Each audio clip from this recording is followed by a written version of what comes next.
Whenever you're ready. Right. Are we on? Yeah, whenever you're ready. Which camera are we at? This one? All right. Hi everyone, welcome back.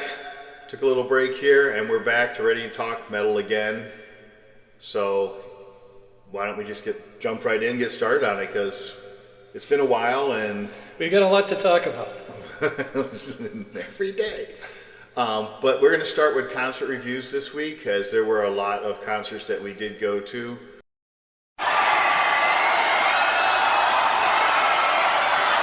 Together and separate, so we've got a few to talk about, and it is a variety of genres, of music too. So the first one that we're going to talk about today is the Doobie Brothers concert that we went and saw. Jimmy Buffett's Coral Reefer Band opened up for them. I thought we talked about this already, but Eric assures me that we have not. I don't think we did. Okay. Either way, silly me, as we're driving into the parking lot and I'm looking around at everybody wearing their pink and light blue polos, and all these old people are there, and I'm wondering and saying to Eric, what are all these old people doing here? What kind of show are we at? And Eric makes a comment like, I went to high school with that guy. And it's when it dawned on me that we were just as old as most of the people in the parking lot. However, certainly don't feel like it, and we were certainly not dressed like all these old MFers. We were there to rock. Well, you can definitely tell who were the Jimmy Buffett fans and For who sure. were the Doobie Brothers fans. Absolutely. So for those of you who don't know, apparently, Jimmy Buffett died, and then the band decided to kind of carry on and still play his music. So there were people kind of dressed like, obviously, Jimmy Buffett people, and then everybody else were the Doobie Brothers fans. And we really liked the Doobie Brothers, and so that's the reason why we went. Yeah. And I have to say that I feel disappointed in myself, as I knew most of the Jimmy Buffett songs. Oh my gosh. Yes. There was hardly maybe one or two that were not familiar to me. I think we need to take your metal card away. Yeah. Do you want to talk about that, mister? No. Yeah, right. Yeah, that's going to come up in our next video. Anyway, the Jimmy Buffett crowd was an odd crowd for us. We're not used to being around, going to shows and seeing any of that was going on. Not that it's bad, it's just not us. Doobie Brothers came out and did a hell of a show. I thought they were great. I thought the band sounded awesome. They played well together. It was a great show, and I'm glad that I went to go to that, because it's hard to. The band members just aren't around anymore, so it's right. Even the Michael McDonald songs. The Doobie Brothers sounded really good. So. Yeah, no, I've been a fan of the Doobie Brothers forever, and I think this was your first time seeing them. It was the first time seeing both these bands, as a matter of fact, for a lot of these shows that we're going to talk about, there was a lot of first times here, so it was made for a great concert month, I guess, is the best way to say it. Yeah, and for me, obviously, I love the Doobie Brothers. Jimmy Buffett, I mean, his band was fine, musicianship was fine, but it's like I'm not going to see them again. It's just not my style. So. And I wouldn't just go see them either. That's just not our style of music. But both bands they sounded good, put on a great show. The crowds were rocking throughout the entire night. So, and it was at Pine Knob, which you can't beat, an outside stadium. So the only thing that kind of sucked for us was that we sat on the hill.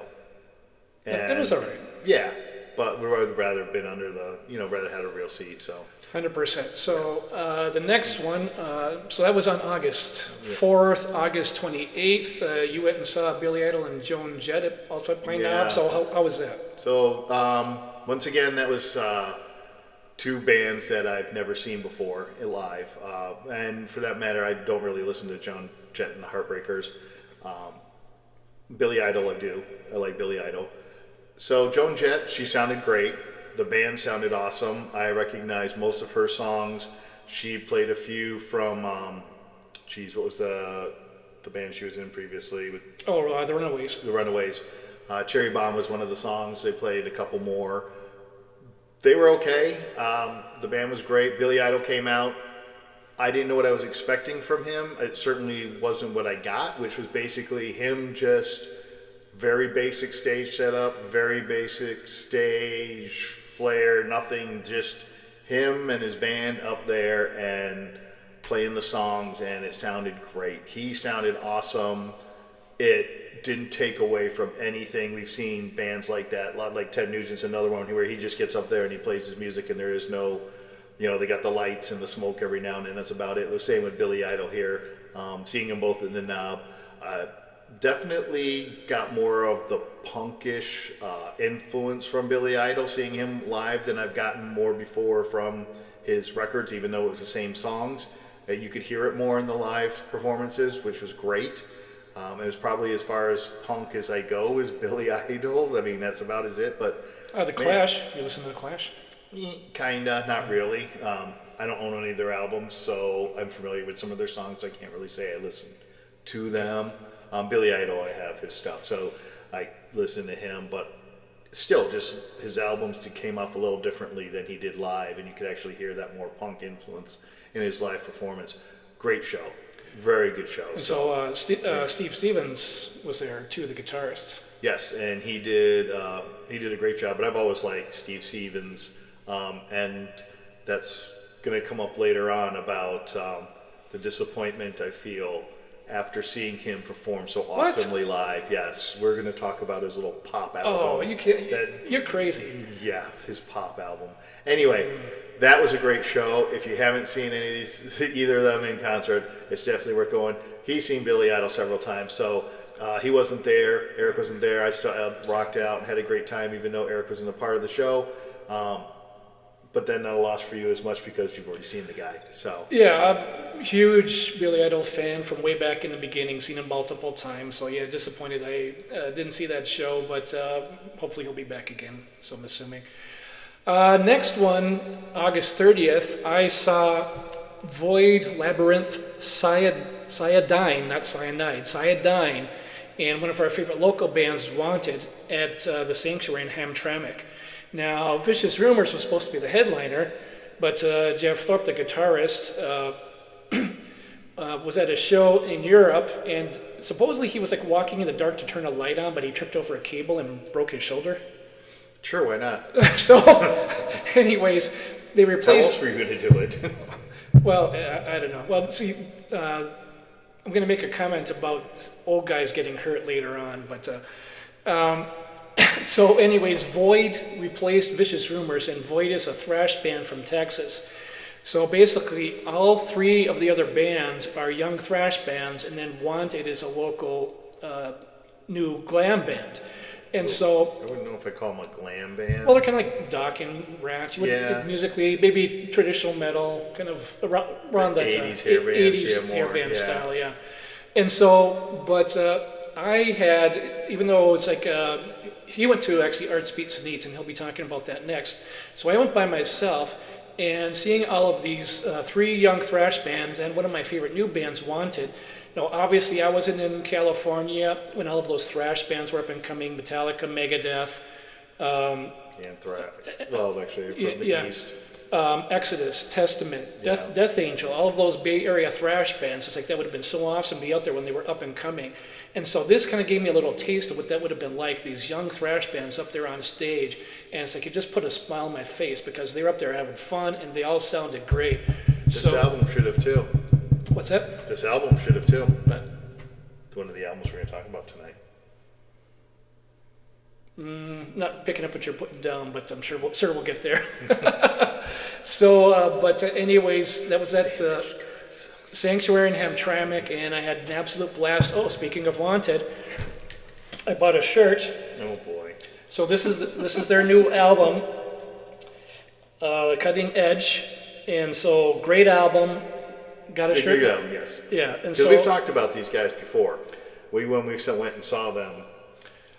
The Diesel. Yeah, so we brought these guys up before. These guys are a great band. If you're not familiar with Wanted, you got to check them out. You really do. Yeah, and the albums just keep getting better and better. So it's like definitely start off with their newest one, Cutting Edge. Great album, top to bottom. You'll love it. So if you love like 80s style Dokken and Rats. It's like, this is your band right here. So got to pick up this album. So had a ball there. And so Andrew couldn't make it because he went to Arts, Beats, and Eats that night. So who did you see at Arts, Beats, and Eats? So this year it was Rival Sons. Okay. Now, a band that we're both familiar with. We've seen them open up before. They're doing their tour, but they're not headlining anything. Arts, Beats, and Eats is a weekend event during Labor Day weekend in Royal Oak, Michigan, and they always have a bunch of bands playing all weekend long. They have multiple stages set up.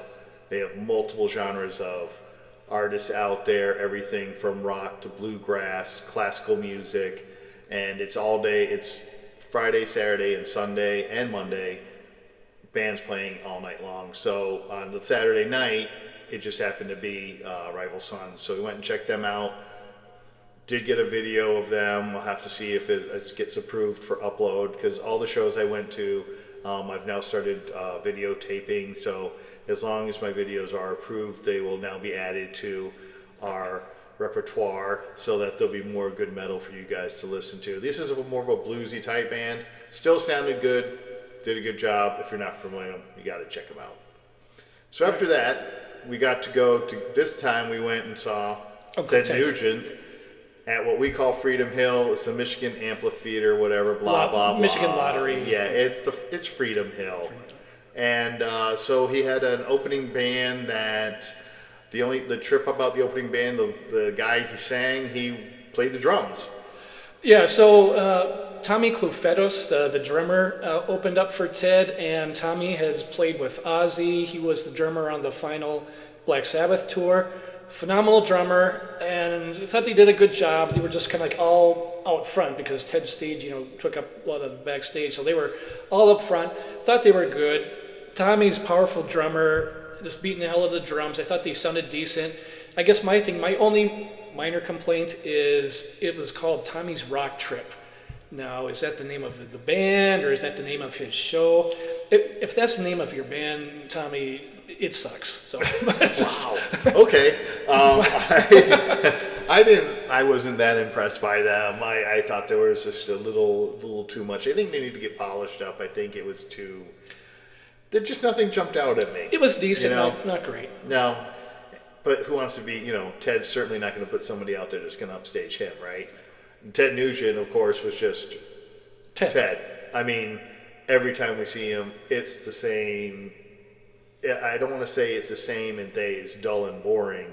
It's the same Ted. He goes up there. He doesn't shut the fuck up. He talks almost the entire time he is there. He's playing the guitar almost the entire time that he is there. Even when he's just talking and strumming, as you all know, he'll just stand there and just be playing and just words coming out of his mouth. Some make sense, some don't, but that's Uncle Ted, and he's just going to ramble on. But you would never know he was 1,000 years old.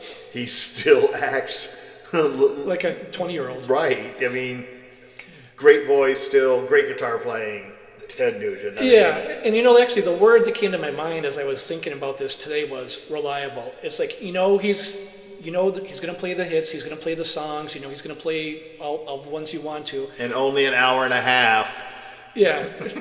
Well, with all of his albums, it's like he could play for like 2 days straight. Yeah, right. But you could play for 2 hours, Ted. It would have been okay. Go to 11. Well, maybe it's past his bedtime.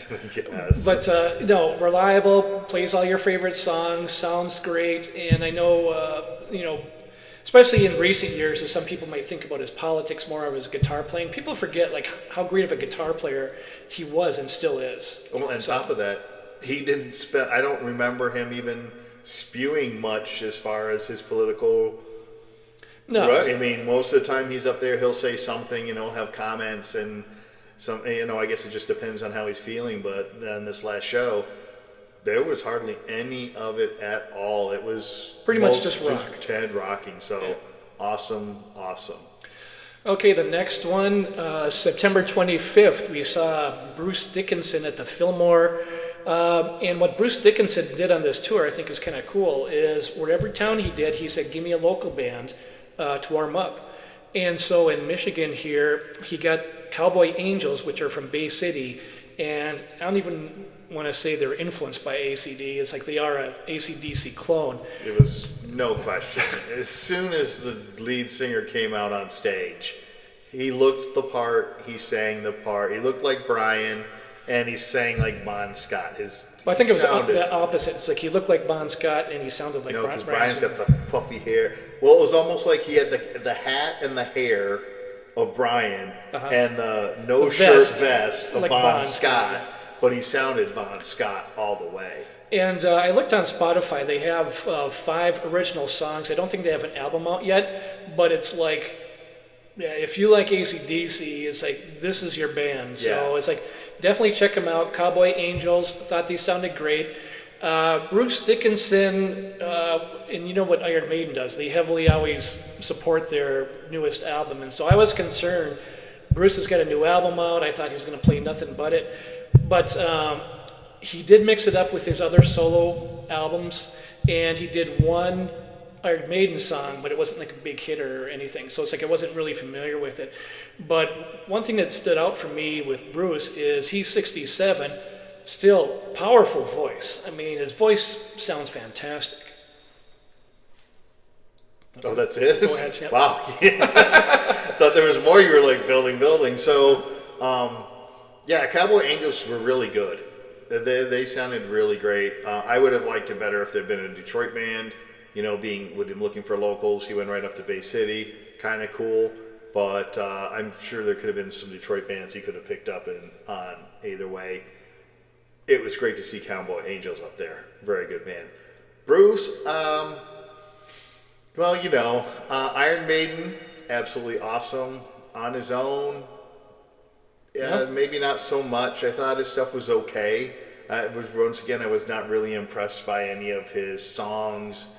You know, the only thing that really got my attention, which kind of blew me away, was he played a theremin.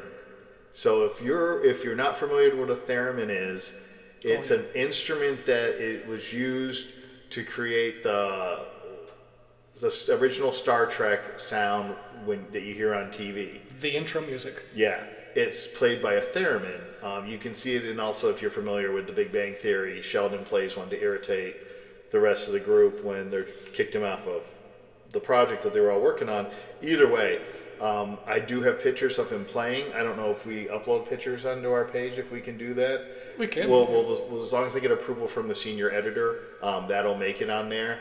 I'm not sure if I got video of him playing it. I think I just got him video. I think I did get video of him just playing it, not from the beginning of the song, but when he went to the back of the stage and actually started playing it, that's when I started recording. Just because I have never, ever in my life seen this instrument played outside of The Big Bang Theory, and I've never known a musician to use it on their album. It's pretty cool. So something different, something new. He made sure everybody knew he was playing the theremin because he lit it up on the back of the stage of what he was doing, and he actually announced it at one point that he was playing it. But Bruce is just a great voice, great rocker, awesome stage man. So even though I wasn't really impressed with many of the songs, it was still decent. B- type thing. I don't know. Maybe if I had been more familiar with what he was doing up there, I would have been better on it. Well, one thing that stood out for me was, it's like, can you remember that first song just completely rocked? I mean, it was really rocking. Right. And then basically after that, it's like the rest of the songs were like a little slower pace. Now, I like faster tempo songs. Right. Music that's got like a little bit of energy. So, I mean, he's going to have good musicians up there, but it's like, if all of the remaining songs would have had that same energy as the first songs, that would have been an incredible concert. Right. So the last one, concert that I went to was just recently, and that was COC, Judas Priest, and Alice Cooper. COC, for those of you that aren't familiar, stands for Corrosion of Conformity. They were mostly a one-hit, two-hit wonder band.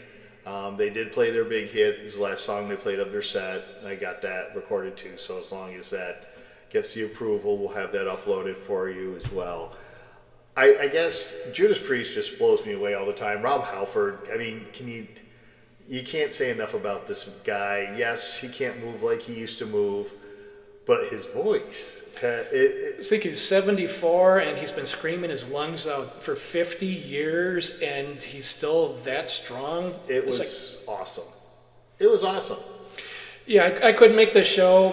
I was very sad because Judas Priest is what got me into metal, one of my favorite all-time bands, and I love Alice Cooper because he puts on a big show. So very disappointed not only to not see this show, but like all of my buddies went as well. So kind of disappointed. So tell me a little bit about Corrosion of Conformity, because I've heard the name, but I don't know too much about their music. Well, that's going to change. That's going to change. That's Why coming is that? Well, because that's going to be an album review on our next time around. Oh, okay. So you're going to learn about Corrosion of Conformity. Whether I want to or not. Right, so that will be a part of it. So they had a lot of rotation of members. Really, just the singer was the only true original member there, but they are a rocking band, a kind of a slower tempo rock band, but they only had a couple hits off one of their albums, which we're going to review later on. This will be our next part, so we'll bring that up and talk about that more. Judas Priest just came out there and rocked like usual. He did his mix of hits for all the albums that they always play, and so it's just hard to say, did they play this song? Damn, I wish they would have played this song, because they're another band whose catalog is so awesome. They can't, right? They could play again. He's just like Ted. They got 2 or 3 days where they could just be playing 24/7 and not stop and regret. Now, I will say Alice Cooper, disappointed. Really?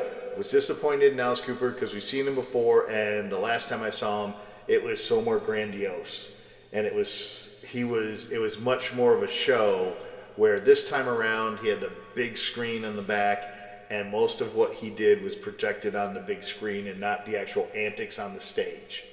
This time more around, it was more about of a performance piece, because he had 3 guitar players with him, with his bassist.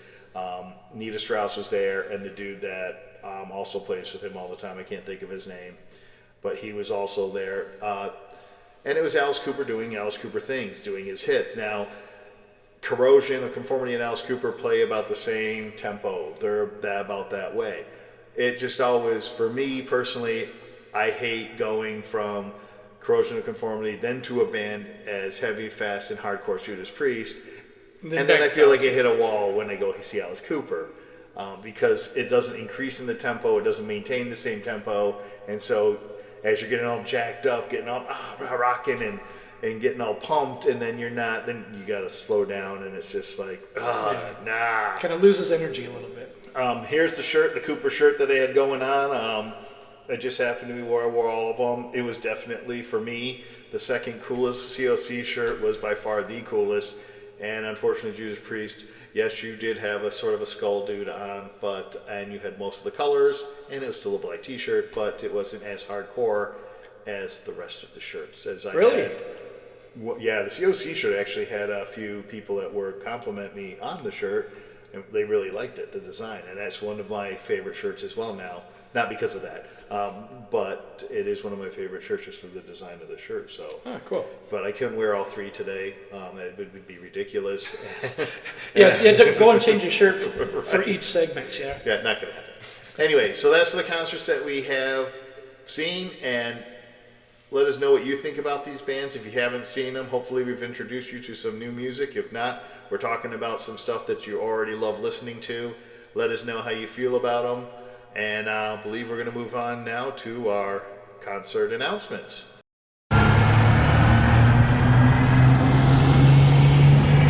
Okay, since we haven't done a video in a while, we've got quite a few concert announcements, and some concert cancellations, unfortunately. So I bought a ticket for Aldo Nova, and I know we'd kind of joke about him being a one-hit wonder, Because he was. But that one hit is phenomenal. It was. It's the only reason I have his greatest hits album. Did it have just the one song? Right. No, for some reason there's another 10 on there or some shit. So anyways, as I was, we were talking about like people falling over and getting hurt, like Falling down the stairs. Yeah, Jeff from Vicious Rumors. Aldo Nova fell down, and I think he broke his back, and so The concert that was going to be coming up here on October 19th is canceled. So it's like he had surgery, so he's postponing the tour for next year. So that one's canceled. But rest up and get well. So Yeah, we'd no. like to actually see you, even though we joke about you. Yeah, no, it's like the song's phenomenal. I'm sure you've got other good songs. So We it's just like, don't know. yeah, we're looking forward to it. So next year, hopefully we'll see you back. October 23rd, Trickster, Pretty Boy Floyd, Enough is Enough is going to be at the Machine Shop. And I wanted to talk to you about this one because I do want to go to that one. Trickster had a couple hits. They're not as aggressive as I would like, but I would like to see him. Pretty Boy Floyd, I don't want to call them like a second-rate Motley Crue, but I've always wanted to see them. And I'll tell you one thing. I'll bet you Pretty Boy Floyd now Yes. is better than Motley Crue now. Well, I can see that because Vince Neil sucks. Yeah, and so it's like I bet you I'll play them right now. So looking forward to seeing Pretty Boy Floyd. Enough's Enough. They're basically a hippie hair band. Saw them a couple times. They don't have enough energy for me, but Trickster and Pretty Boy Floyd, I really would like to see. So I would like to go to that show. So I'm not going to stop you. okay, Moving on. so are you interested in that one? No. Okay, so I'm getting a ticket for myself. October 24th, Lynch Mob, Bullet Boys, and possibly Wanted are going to be at the Token Lounge. Now I'm confused about Wanted because they were on the posting initially, and then the last couple I'm not seeing them on there. But it's on Wanted's like Facebook page and website. They're going to be there. Maybe check Token Lounge's site. Yeah. So if you got Lynch Mob, Billet Boys, I haven't seen, would like to see them. And then it's like anytime you put Wanted on the bill, it's like absolutely. So that sounds like a fun night. So that's October 24th at the Token Lounge.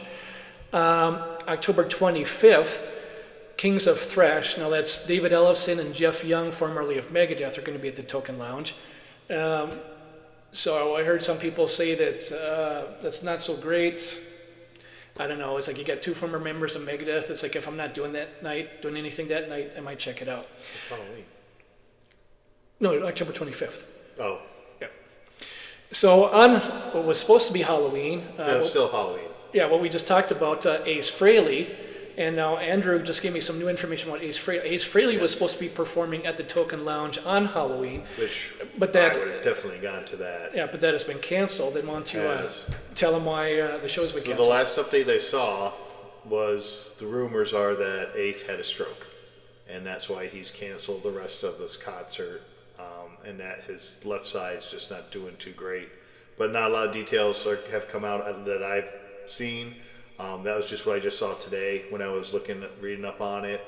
That's a bummer, and it's another reason why we're constantly trying to get out to all the older shows that we can get to because people just are too old.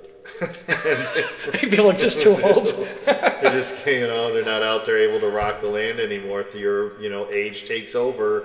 And there's nothing you can do about it. Well, let's just say too. It's like I don't think Ace took very good care of himself in the '70s. Oh so. No, I'm sure there's a lot of the '70s he does not remember. So that's a bummer, Yeah. and that kind of calls like him doing any performances in the future into doubt. So Right. So glad that we got to see him when we did, and that's why it's so important to get out there and see these bands because you just do not know when they're gonna if they're even gonna be able to come back around. So yeah, so wish you the best, Ace, and hope you Definitely. recover. It's like even if you can't do shows, hope you heal up, as soon as you can. yeah. So next, also on October 31st, Halloween, the band Halloween, the Detroit band, Right. is going to be at Harpo's, and they're an old Detroit '80s hair band, been around forever. Members have come and gone. Only original member left was a singer, so they're actually going to have 3 original members perform at that show. So, and that's going to be at Harpo's. Not sure if we can make that one happen, but that would be a lot of fun. Halloween's a fun band. And also on Halloween, Iron Snake. They are an 80s metal cover band. They're going to be at the Machine Shop. November 1st, My Life with the Thrill Kill Cult. The only song I know is they have a song on the Crow soundtrack, which is an absolute banger, and so I'm actually thinking about seeing that one. Oh, we got a visit from the cat. And so My Life with the Thrill Kill Cult is going to be at the Magic Bag. November 16th, Queensryche and Accept are going to be in Grand Rapids. November 29th, Skillet and Pop Evil are going to be at the Soaring Eagle Casino. Wait. What? Yep. Okay, well, we got the last one there. Yep. Okay, so one of our favorite bands, Yes. Steel for sure. Panther, Yes. is going to be at the Machine Shop December 10th, and we already Yes. have tickets. Yes, we do. We're not missing that. So that is a fun show. It's gonna be sold out. Yeah, and so it's like gonna be musicianship-wise, it's like I think they're great. Satchel is a great guitar player. overall. And then the way they joke back and forth, and my favorite is when he calls Spider Fat Nicky Six. It's Fat Nicky. No, Yeah. he calls Michael Starr? the fat What? David Lee Roth. Oh, Michael Starr. Yeah. Fat David Lee Roth. Anyway. So that's one of our Great favorite bands, Steel bands. Panther. A lot of fun, Yes. the show. So we're going to be going to that one definitely. Absolutely. And if you're not familiar with Steel Panther, look them up. Great band. Oh, one more last one. Rush is going back on tour next year. Whatever. So, no, with the suck it, Rush. What are you doing? with the That chick is, drummer? I am so upset about that. Really? Yes. Kiss my ass. Neil Peart's not there. You guys can kiss my ass. Oh. Yeah. They should not be doing this. I am not okay with this. I know they don't give a shit what I feel, how I feel about it, but that's not cool. No. I'm sure there's going to be like a million fans that'll disagree with him. I don't care. I saw them when it was Rush. Okay, so now we're up for our album reviews.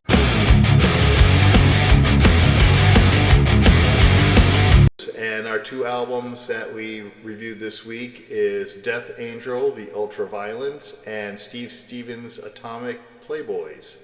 So to start, we're going to go ahead with Death Angel's album first. Ultraviolence, it was recorded in '87. All members at the time that this was recorded were under 20, the drummer being 14 years old. That's insane. Isn't it? It's also another thing about these band members, the original band members were all Filipino as well. So different group, different culture, different way of presenting music. There's 8 songs on this album. It was recorded at Banquet Sound Studios on Restless Enigma's label. Later on, they jumped onto a bigger label, but this is how their first album came out. There's 8 songs on it. They're considered the second wave of thrash metal, with Exodus and Testament being the first, being Metallica and Megadeth. Slayer. Yeah, all of them being the first wave around. These guys are considered the second wave around. On this album, Mark Asaguda, vocals, Rob Cavastani, lead guitar, Gus Peppers got the rhythm guitar, Dennis Pepper was on the bass, and the 14-year-old Andy Gallion was on the drums. So those are the people that made up the band at that time. Only 2 appear on all the albums, which is the lead singer and the lead guitar player. Everybody else came and went throughout the band. So this is the first time I listened to this album, not the first time we've seen these guys or listened to these guys. I was actually introduced to them going to see a show, and they were one of the opening bands. And then we ended up going to see them again at a more hardcore show, which was them, Exodus, and Testament, right? It was those 3 guys. Yes, yeah. And that was probably the heaviest show we've been to. Yeah, that was the Bay Strikes Back tour. And that was awesome. That was awesome. So the album for me, I thought was okay. I know it's listed as a classic to thrash metal listeners, that this is like a classic album out there. For me, I guess I really need to listen to it again. It sounded a lot like I felt like there was a lot of Anthrax influence on this, is what I heard, especially in Thrashers, the first song. In the beginning, and that second solo on that song, great. I didn't like a lot of the songs because of a lot of the tempo changes. I'm okay with different tempos throughout the song, it's popular back then, but it seemed to be like it was almost too much. It was like over the top. So my favorite song was Mistress of Pain. And then my second one was the instrumental Ultraviolence. So when it came to those were the 2 that I thought were just awesome. I thought the album was good. It is an album I would buy. I don't have it. It would be one that I would purchase. I thought it was okay, but with 8 songs being on there and 2 of them were to me were really good, then that's an album I can see buying because of that. Okay. So So what rating would you give it? I think I would give that probably an 8. Oh, okay. I'd give it an 8. It was a good album. Those 2 songs really stood out to me. Maybe maybe 7.5 ish type into there, because the rest of the album, like I said, I like the instrumental to me. That really put the rest of the what they were trying to do to me in play. Like, I understood the tempo changes made more sense because they weren't trying to also keep up with the singing, the vocals weren't also there. It was just the instruments having to fill all the space. And so in that regard, it made more sense to me. But the rest of it, I mean, I don't know. What did you think of? Well, when I went into Wikipedia to get some background information, that source of truthful Right, and that information. nobody can manipulate at any time. So I guess I was like really impressed that they were that young, Right. and could put out an album that good. So Yes. is it great? No, but for guys that young, it's like Yeah. that's really impressive. A 14-year-old drummer. Yeah, and Jeez. so I thought they did a great job for their first album and for being that young. But I know that obviously as they went on, as they got older, matured, their songwriting and musicianship improved. Yes. Plus, I'm sure like the quality of the production on their first album was kind of, maybe. Right. And then once they got more successful, it got better and better and better. So I thought it was decent, not great. And so I'm giving it a 7. Okay. Like I said, it's like because I know that the albums that coming after are just got better and better. So I thought it was okay. Okay. Was that an album you'd be buying? Okay, so that's a no. Yeah, probably not, because it's Yeah. like I would definitely pick up their later ones, but Yeah. I probably wouldn't get it. No. All right. So now the next album is Atomic Playboy. I know Steve Stevens is you're a big fan of his, but what did you think of this album besides this? I mean, this is ridiculous what you've got written down here. No, it's not. Okay, so anyways, I am a big Billy Idol fan, and I'm a big Steve Stevens fan. It's like I think Steve is very underrated. I think he's like ridiculously talented, and especially like that solo on Rebel Yell, where he makes like the laser sound with his guitar and stuff. It's like I've never heard anyone do that before. So being a fan, I picked this one up when it came out, and I absolutely loved it. It's one of those where I think it's kind of like borderline masterpiece. It's almost a 10. And so this was his first solo album, released in 1989. Singer is Perry McCarty. Perry McCarty was the former singer in the band Warrior. And let's see, Billy Idol drummer Tommy Price played on all but 2 songs.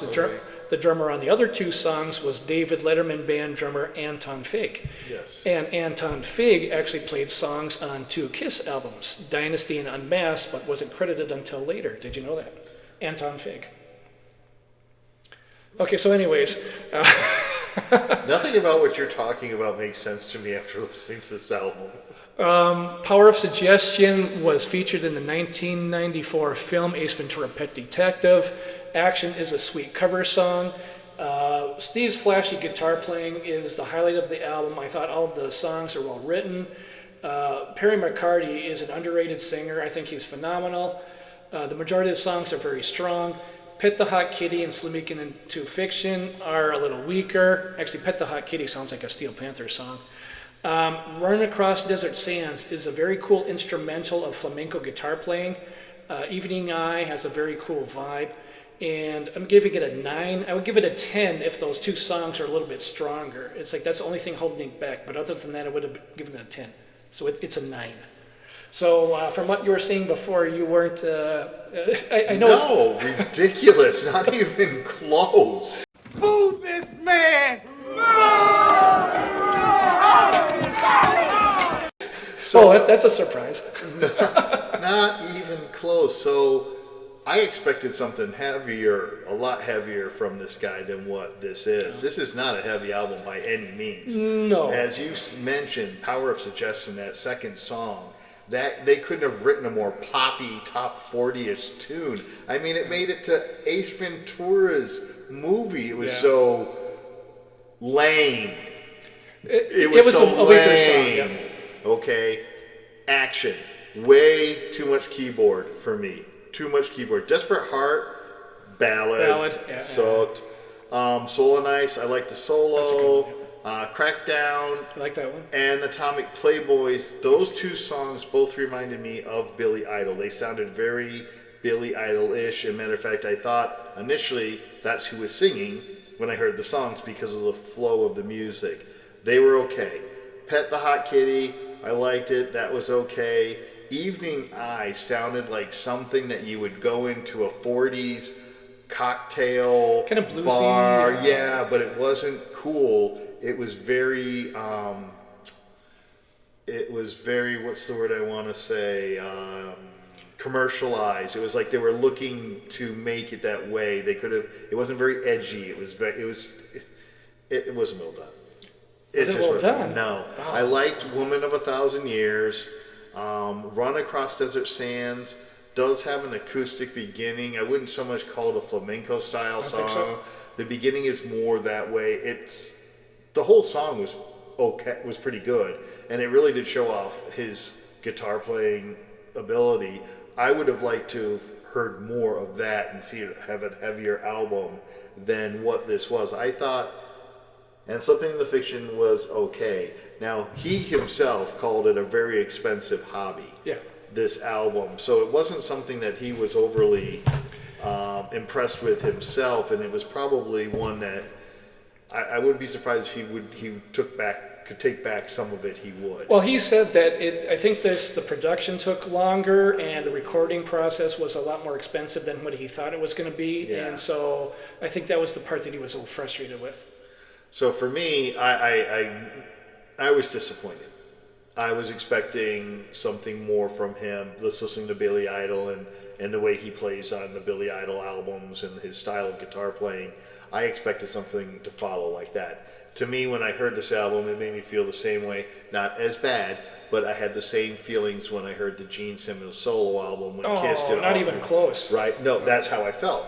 I expected Gene's album to be the heavier, more hardcore of the four, and it was the weakest of the four. So disappointing. So when I listened to this album, I was expecting one thing, and I got something that completely I was not expecting this at all. I was expecting a heavier type album, and this came off to me as more of a poppy, top 40-ish style of type. That was where the path they were walking down, regardless how Steve wanted it to go. That's how it came off to me.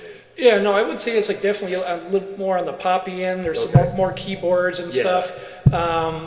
So I mean, excuse me, I'll edit that out. What? So my cough. Your opinion? My cough. I'll edit your opinion. So now you just. Now you got to include it. Forgot. Well, no, I forgot what I was going to talk about. Okay. Oh, so moving on. No, anyways. So anyways, it's like. No, I'm done. You got to keep all of this. That was our album reviews. As you can tell, we have different views. Though we still love metal music, we see things a little differently. And guess what? It's okay. It's okay. So now we're going to move on to That's Debatable. And our first topic for That's Debatable was our 3 favorite concert venues. Eric, do you want to start, or do you want me to? No, I'll go. Okay. So I'll go backwards from 3 to 1. My third favorite concert venue is Pine Knob. That's right down the road from us, or me, 2 miles. And Pine Knob, I think, is like the biggest outdoor amphitheater in the country. It has the biggest draw out of every outdoor amphitheater in the country. And we've gone to so many shows, it's almost like a second home. It's big. They've got like a lot of paths and nature and stuff like that too, and it's just I just think it's a great venue. We've seen a lot of great concerts there, and we love it. My second favorite concert venue is the Machine Shop up in Flint. and that's another one we go to all the time. And I call it like a nice biker bar. It's a small little place, standing room only. So you've got the stage, and then there's the floor, and then we usually hang out in the back. There's like a raised platform where they sell all the t-shirts and the merch and stuff. And so we always go and check out the t-shirts and stuff, and then we'll just stand there and look over the crowd and have a great view of the stage. So that's number 2. My number 1 favorite concert venue is the BMI Event Center in Ohio. That's where I go and see the Immortal Fest, Christian Rock Festival, and the building used to be an indoor go-kart track, and so he changed it into a concert venue. It's massive, roomy, and they keep that place spotless. Every time I go down there, I have a ball. It's like I love that concert venue. My only complaint, not that I would be driving down to Ohio all the time. Why would you go to Ohio? If there's some great bands. Northern West Virginia. But no, that's number 1 is BMI Event Center. So what are your 3 top favorite concert venues? Well, I have 2 similar to yours. My third would be the Masonic in downtown Detroit. I love going to the Masonic. I know it's old, the seats are old, but the place is awesome and it sounds awesome. And we have yet to have a bad time, a bad seat. It's easy to get to. It's easy to get out of. I love the Masonic. It's one of my favorite places to go. My number 2 would be the Machine Shop. I don't classify it as much as a biker bar, as much as just a bar, but it is, the fact that Steel Panther is going to be playing there is going to be so awesome because it is a small place and we're going to be right up front in their face. The stage is small. I can't believe they're going to play on a stage that small because they do like to move around a bit. And how are you going to get 17 girls up there I mean, it's just going to be nuts, but it's a great place to go. They get a lot of great talent through the Machine Shop. A lot of good shows come through there. Y&T. How many times have we seen Y&T up there? Absolutely. They sound great. We've never had any issues with them being too hot or just on the one time Michael Monroe was there and they had a feedback issue. That was like the first time, and yes. I was shocked. And I'm wondering whose fault that was because every other time we've been there, 0 problems with anything. Great place. Love the Machine Shop in Flint. And also that's no, it's my turn. Okay. Well, I was going to say about the time that Dave Manichetti almost ran us over in the parking lot there. Yes, he didn't mean to. Well, he honked and just roared right past us. We're like, hey, Dave. Right, stupid fans. No, great place. And then my number 1 would be the Knob. I love Pine Knob. I've always loved going to that place. It hasn't changed a whole lot other than they've commercialized it more by putting more booths to sell stuff on the backside and on the hill. Whatever. I don't care about that crap. Most of the people don't. They go there because it's a great place to go see bands. It's a great place to hear shows. The Knob is awesome. So that would be my 3. Let us know which venues you like. And I'm questioning whether the Knob is as big. I thought there was a place out in California that I forget what the name of it is, but we'll have to look that up. Oh, you're talking about the Hollywood Bowl? No. I think it's in Colorado. There's an outside one. I don't know. Either way, it doesn't matter. Those are our 3. What are yours? So for our next topic, we have who would you put on Mount Rushmore of metal?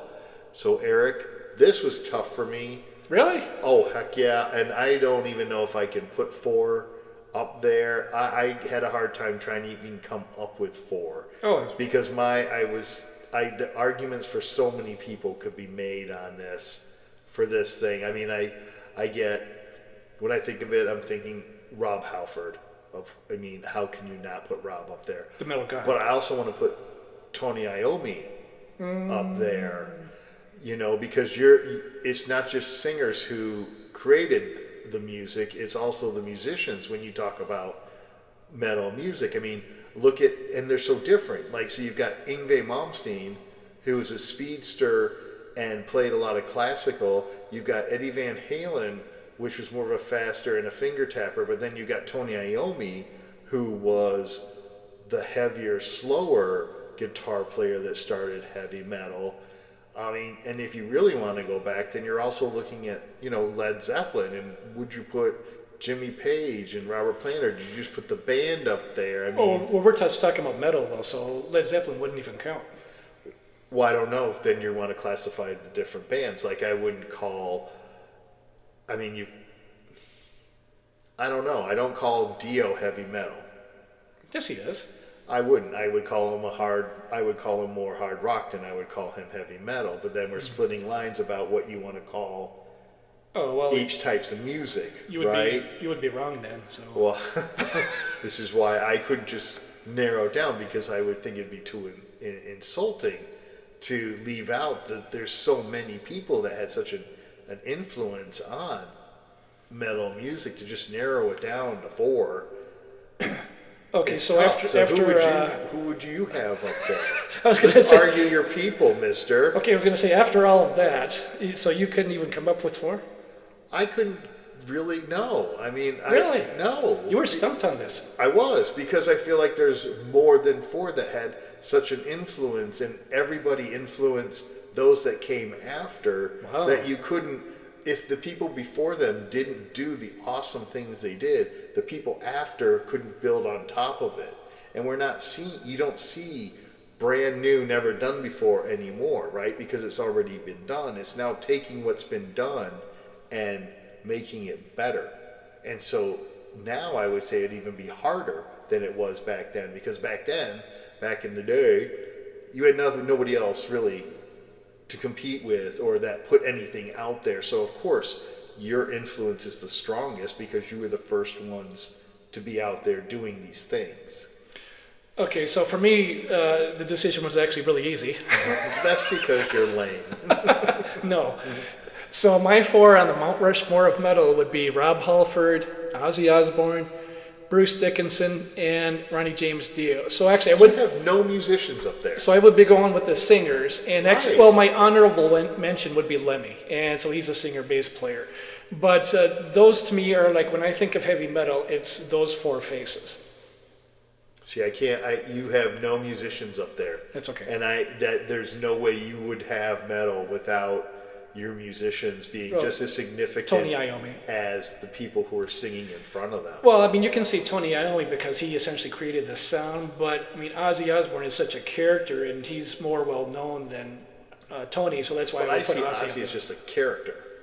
I would say Black Sabbath over Ozzy any day. Well, but you can't. Well, the Mount Rushmore, that's like people, not bands. I get that. That's why I was having such a struggle, because I'm also looking at then even like Randy Rhoads. Unfortunately, we didn't get to hear much of him, but he could have changed. He could have shaped by the way he played. Well, that's a woulda, coulda, shoulda, though. Well, exactly. I know, but that's why I'm saying you have no musicians on your list. That's okay. No, that. Okay. Yeah, I don't know how you can do that. I don't even know how you can defend something like that. I have to blow it up with a Russian missile. It's so bad. Okay. All right. So next one. What was the next one? What are the famous classic rock songs that were so overplayed that you wouldn't care if you never heard them again? So let me go first, since I don't hopefully know this if we wouldn't- can. you I think wouldn't get it's stuck just on this something that we're not really going to be debating much on. For the most part, I think we see this the same. Okay. Yeah. Well, that's, to be honest, is like that's debatable. That's a rarity. Yeah. So my songs that I heard too much, that I could care less if I ever heard them again. Kiss, Rock and Roll All Night. Of with course, you. we overplayed. Yep. AC/DC, You Shook Me All Night Long. You can add on to that Back in Black. Yeah, a great song. So overplayed. We're not saying these aren't great songs. We're just tired of listening to them. Yeah. Led Zeppelin, Stairway to Heaven. I Absolutely. heard that a lot on the radio. Deep Purple, Smoke on the Water. Great song. Oh man, Way too much. change the station every time. Yeah. Rat, Round and Round. I love Rat, but it's like, whenever they play a Rat song on the radio, it's always Round and Round. It's like, they've got a lot of great songs. Yeah. I've heard that way too many times. Ozzy, Crazy Train. Yes. So great song. Absolutely. Again, great song. No, way too I much. don't need to hear that anymore. Poison, Nothing But a Good Time. No, because I don't really care too much for Poison, so none of their stuff really. Okay. Yeah. And then the next one I think might kind of shock you because they're one of my favorite bands, and I think Yes. maybe this is just me because It I've is. gone to so many other concerts No. and I've heard it on the radio. And You just have mental problems. yeah, no. So, anyways, That takes they always play it at their shows because it's like they have to. It's two Right, of they're their big hits, signature yeah. hits. Yeah.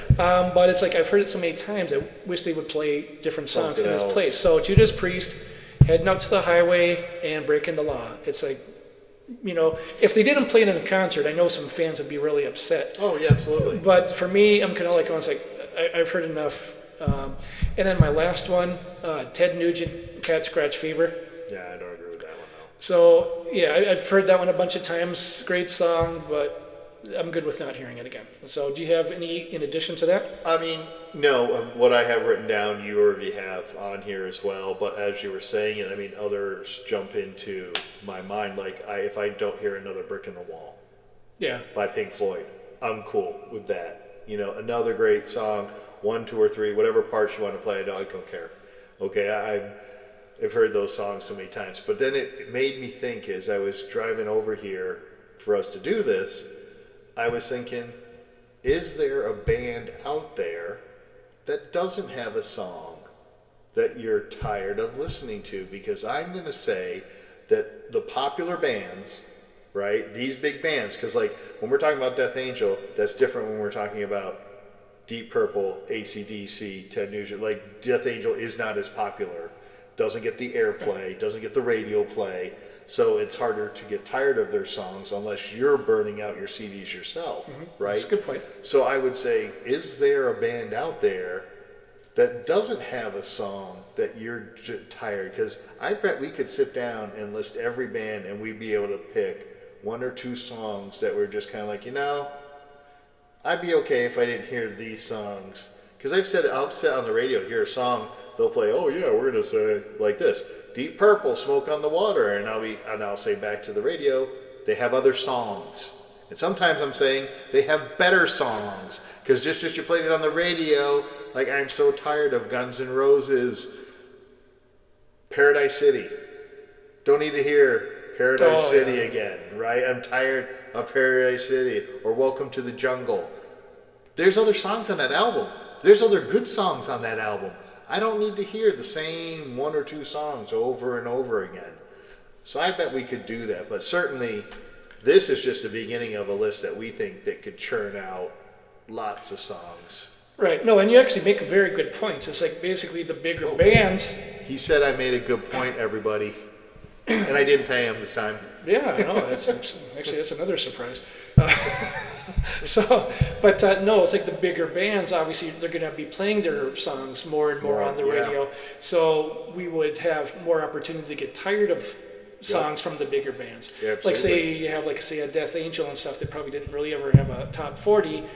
Wasn't played on the radio, and so it's like, no, we're not going to be sick of those Right, songs. between the radio, between MTV when the videos first came out, and now just all the different streaming services that we have, so we're hearing music. So great that we're hearing music more and more, and that we're hearing about all these bands that we never would have heard of before if it wasn't for online services. Probably one of the few good reasons to have this stuff. But I think we could sit down and we could pull up songs after songs. And I mean, outside of the Judas Priest and the Ted Nugent, which I didn't agree with you with, Poison, whatever. I don't listen enough to Poison, Rat. I was just like, okay, but the other ones, I'm with you. And it seems to be it's all the radio, the big radio songs. So Yeah. what do you guys started listening to? Definitely it's got to be us. As I know, we should be wrapping up. This has been a long, long episode. Actually, no, we're coming up on an hour here in about 10 seconds. So we apologize for that, but we had a lot to say because we had a lot going on. Yeah. And we're not, next time out, we're going to try and get back to our standards. And hopefully you enjoyed this. You let us know what you think. Comment, like, subscribe, tell your friends, be a part of this. We can never get enough of talking metal. So with that, everybody, be cool. Rock on. And stay metal.